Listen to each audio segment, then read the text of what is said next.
Assalamualaikum Sobat Tirai Goib, salam jumpa di channel cerita horor.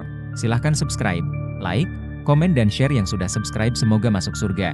Angin malam ini dingin sekali, gumamku sambil menggosok-gosokkan tangan. Namaku Erik, seorang pembuat konten eksplorasi misteri di YouTube. Bersama dua rekan timku, Alin dan Tama, kami tengah bersiap menuju lokasi yang akan menjadi bahan eksplorasi berikutnya, sebuah desa bernama Kampung Angsana. Desa itu terkenal karena cerita-cerita horornya. Aku melirik ke arah Alin yang duduk di bangku panjang, menggenggam kamera dengan erat.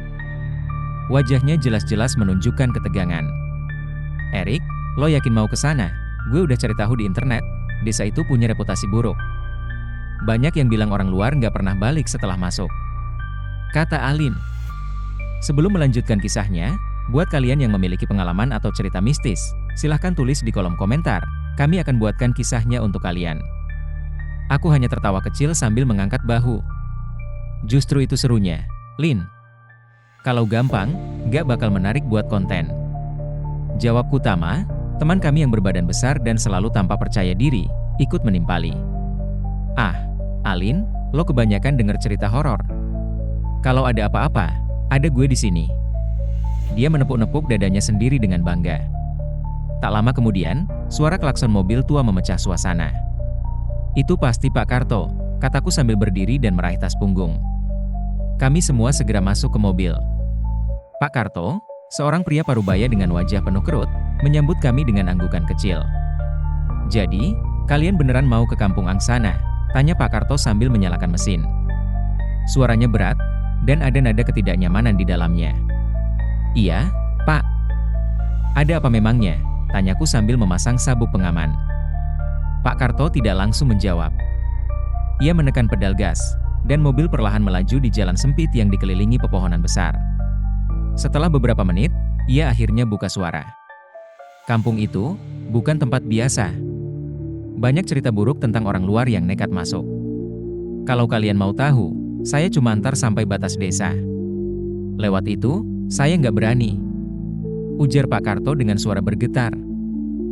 "Kenapa, Pak?" tanya Alin, suaranya terdengar gemetar. Pak Karto menghela napas panjang, matanya lurus menatap jalan. "Saya pernah dengar cerita. Ada seorang pedagang dari kota yang masuk ke sana. Dia mau cari rempah-rempah, katanya. Tapi, begitu dia melewati hutan Angsana, dia nggak pernah balik. Tahu-tahu, seminggu kemudian, tubuhnya ditemukan tanpa kepala." Dan, Pak Karto menelan ludah, suaranya bergetar. "Saksi bilang, tubuhnya itu menggantung di pohon, seperti buah yang dipetik," lanjut Pak Karto dengan mimik serius. Alin langsung menutup mulutnya, wajahnya makin pucat. "Pak, itu cerita beneran?" tanya Alin panik. "Saya nggak tahu pasti. Tapi saya percaya, ada sesuatu di hutan itu yang nggak bisa dilihat dengan mata biasa," jawab Pak Karto sambil menekan klakson 2 kali tanpa alasan jelas. "Serem juga ya, Lin," kata Tama sambil menyeringai kecil, meski aku tahu dia juga merasa tidak nyaman. Aku mencoba mengabaikan cerita itu. "Pak, berapa jauh lagi ke batas desa?" tanyaku. "Sekitar 15 menit lagi," jawab Pak Karto. Tapi suaranya mulai terdengar ragu. Semakin jauh kami melaju, suasana di luar mobil semakin aneh. Pohon-pohon di pinggir jalan tampak lebih besar, dahan-dahannya menjulur seperti lengan yang mencoba meraih kami. Udara menjadi lebih dingin, dan kabut tipis mulai menyelimuti jalan. Hingga tiba-tiba, Pak Karto menginjak rem mendadak. "Pak, ada apa?" seru Tama, hampir terjatuh dari kursinya. Pak Karto tidak menjawab. Ia memandang lurus ke depan, matanya melebar seperti melihat sesuatu yang tak seharusnya ada. Kami semua mengikuti arah pandangannya. Di jalan sempit itu, tepat di depan mobil, berdiri bayangan hitam besar. Wujudnya tidak jelas, tapi tinggi, dan tangannya terlalu panjang untuk ukuran manusia. "Erik, itu apa?" bisik Alin, suaranya ketakutan. Aku tidak menjawab. Lidahku keluh, mataku tidak bisa lepas dari sosok itu. Bayangan itu tidak bergerak, tapi kehadirannya begitu mencekam. Pak Karto akhirnya berbicara, suaranya hampir tak terdengar. "Ini batas saya. Kalian turun di sini. Saya nggak bisa lanjut," ujar Pak Karto tegas. "Tapi, Pak," protesku, namun suaraku terhenti ketika bayangan itu mulai bergerak. Perlahan, tapi pasti, ia mendekati mobil. "Maaf, saya masih mau selamat. Anak dan istri saya menunggu di rumah," kata Pak Karto dengan nada tegas. Kami semua segera mengemasi barang-barang dan turun dari mobil. Pak Karto langsung memutar balik mobilnya dan pergi dengan cepat, meninggalkan kami di tengah kegelapan. Aku menghidupkan senter, menerangi jalan setapak di depan kami. Pohon-pohon besar di kanan kiri jalan tampak seperti tembok hidup, dan setiap langkah kami disertai suara ranting patah di kejauhan. "Erik, gue nggak suka ini," kata Alin pelan. "Gue juga," jawab Tama, yang biasanya tidak pernah mengakui rasa takutnya. Kami berjalan lebih cepat, berharap segera menemukan tanda-tanda desa. Tapi suasana semakin aneh. Angin berhenti, dan udara menjadi begitu sunyi, seperti hutan ini menahan napasnya. "Dengar itu?" bisik Alin tiba-tiba. Aku berhenti dan memasang telinga. Di kejauhan, terdengar suara pelan, seperti seseorang yang mengetuk kayu. "Tok, tok, tok." "Apa itu?" tanya Tama dengan nada gelisah. "Kayaknya cuma dahan pohon jatuh," kataku mencoba meyakinkan diri sendiri. Tapi suara itu terus terdengar, semakin dekat. Aku menyorotkan senter ke arah suara, tapi tidak ada apa-apa di sana. "Lari," seru Tama tiba-tiba. Aku tidak tahu apa yang dia lihat, tapi aku mengikuti instingnya. Kami semua berlari sekuat tenaga, melewati akar-akar besar yang menjalar di jalan. Di belakang kami, suara langkah kaki berat terdengar, seolah sesuatu yang besar sedang mengejar. Hingga akhirnya, kami tiba di depan sebuah gapura besar yang terbuat dari akar-akar pohon angsana. Akar-akar itu melilit satu sama lain, membentuk lengkungan seperti wajah manusia yang sedang berteriak. "Ayo masuk," teriak Tama. Kami melangkah melewati gapura itu, dan seketika, suara langkah kaki di belakang kami berhenti. Aku berbalik, mencoba melihat apa yang mengejar kami. Tapi jalan yang tadi kami lalui kini kosong, seolah-olah tidak pernah ada apa-apa di sana. "Erik, lihat ini," kata Alin dengan suara gemetar. Aku menyalakan kamera dan merekam pemandangan di depan kami.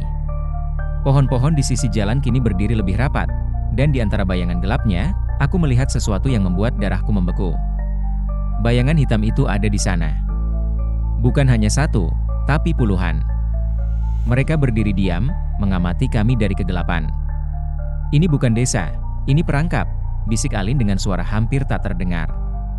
Aku tidak tahu apa yang menunggu kami di dalam, tapi satu hal yang pasti, tidak ada jalan kembali. Aku menarik napas panjang, mencoba menenangkan detak jantungku yang berdebar seperti genderang perang. Kamera di tanganku masih merekam, tapi telapak tanganku berkeringat, hampir membuat perangkat itu terlepas. "Jadi gimana, apa kita lanjut?" tanya Tama, suaranya serak. Aku memandang Alin, yang wajahnya pucat pasi, tapi ia mengangguk. "Kalau kita berhenti di sini, kita malah terjebak. Mungkin, desa itu bisa memberi kita jawaban." Kami bertiga akhirnya melangkah lebih dalam, meninggalkan bayangan hitam yang tetap diam di balik pepohonan. Suasana semakin sunyi, bahkan langkah kaki kami sendiri terdengar seperti bisikan di tengah keheningan. Setelah beberapa menit berjalan, kami tiba di sebuah lapangan kecil yang dikelilingi pohon-pohon besar. Di tengah lapangan itu, berdiri sebuah rumah tua dengan dinding kayu yang sudah lapuk. Rumah itu tampak seperti ditinggalkan puluhan tahun lalu, tapi lampu minyak di terasnya menyala, memancarkan cahaya redup. "Siapa yang tinggal di sana?" bisik Alin. Tama mengangkat bahu. "Cuma ada satu cara untuk tahu." "Kita masuk ke sana," kata Tama dengan ragu. Kami melangkah ke teras rumah itu.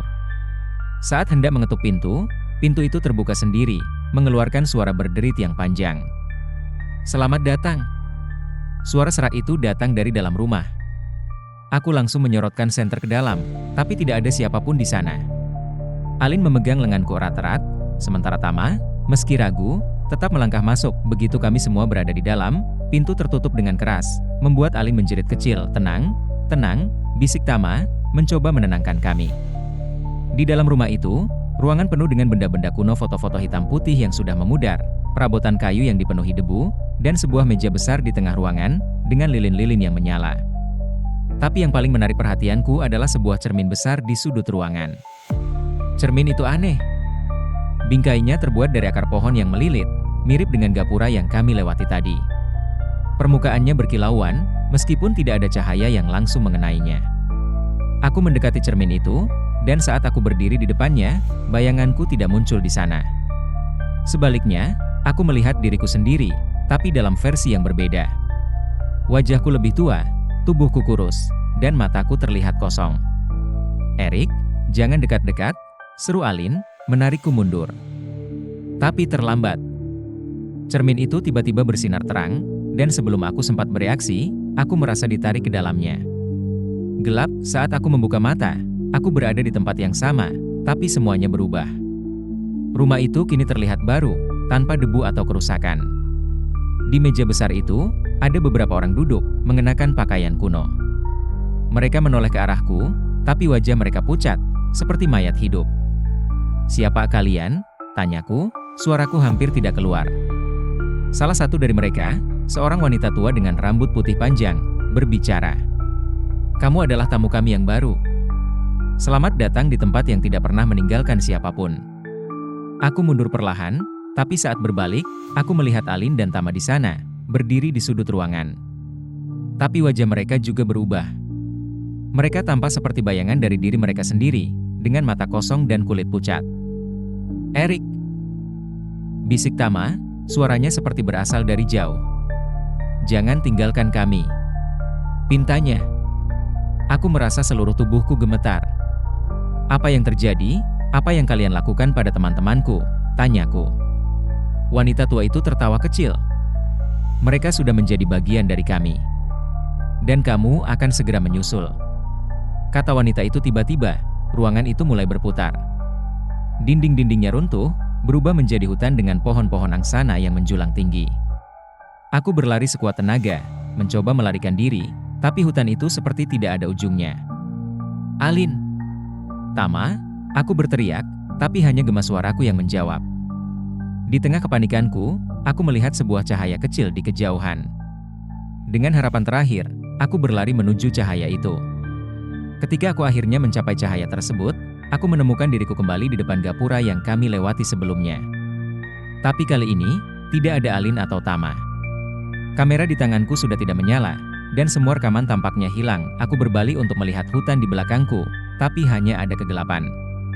Seolah-olah tempat yang tadi kulalui tidak pernah ada. Aku berhasil keluar dari hutan angsana, tapi aku kehilangan dua temanku selamanya. Tidak ada jejak mereka, bahkan setelah tim pencarian dikerahkan. Orang-orang bilang mereka hanyut di sungai, atau tersesat dan mati kelaparan. Tapi aku tahu kebenarannya. Setiap malam, aku terbangun dari mimpi buruk yang sama. Wajah Alin dan Tama menatapku dari balik cermin, memanggil namaku dengan suara yang nyaris tidak terdengar. Dan di sudut kamarku, aku merasa ada sesuatu yang mengamatiku. Sesuatu dari hutan itu. Kampung Angsana tidak hanya mengambil teman-temanku. Ia meninggalkan bekas yang tidak akan pernah hilang dalam ingatanku. Terima kasih Sobat Tirai Goib, jangan lupa subscribe, like, komen dan share. Yang sudah subscribe semoga masuk surga.